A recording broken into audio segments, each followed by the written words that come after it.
La troisième étape de la 62e édition du Tour du Loir-et-Cher a débuté à Fredval pour se terminer à Vendôme. Une course de 178 km.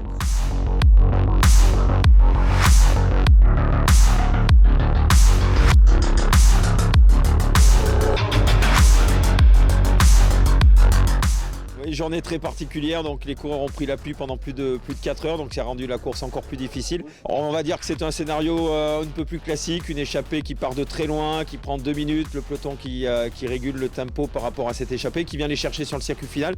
Et puis dans le dernier tour, ça s'est complètement emballé, les garçons sont sortis du peloton et ont récupéré ce qui restait de l'échappée matinale. Et puis un Suédois donc, qui est sorti sous la pluie, c'est un Suédois qui vient gagner de façon magistrale, il a maîtrisé les éléments dans les derniers kilomètres et résister surtout au peloton pour venir gagner et se repositionner au classement général.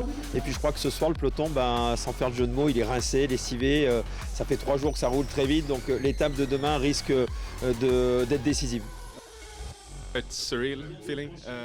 Je me sens plutôt bien. Je n'avais jamais gagné une course sur la route avant. À l'origine, je suis un vététiste. Après, j'ai eu l'opportunité de rentrer dans l'équipe nationale et en fait, tout marche bien.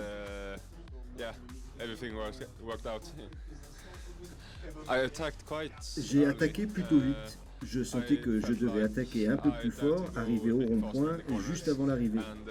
J'ai vu le trottoir de près et j'ai filé tout droit. J'ai pensé vraiment que c'était trop tôt, mais en fait, c'était le timing parfait. Le jour le plus long demain, on aura près de 200 km, 4e jour, donc souvent les organismes sont marqués sur le 3e et le 4e jour. Donc demain, tous ceux qui ne sont pas placés au classement général vont jouer leur va-tout. Et puis on espère bien entendu que la météo sera de la partie. Je pense que ça risque d'être vraiment l'étape décisive du Tour du Loir-et-Cher.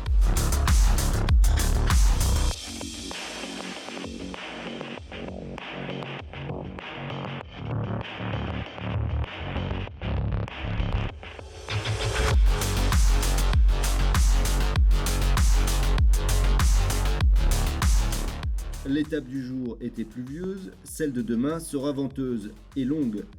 Elle se déroulera en effet autour de Vernoux en Sologne pour une boucle de 197 km.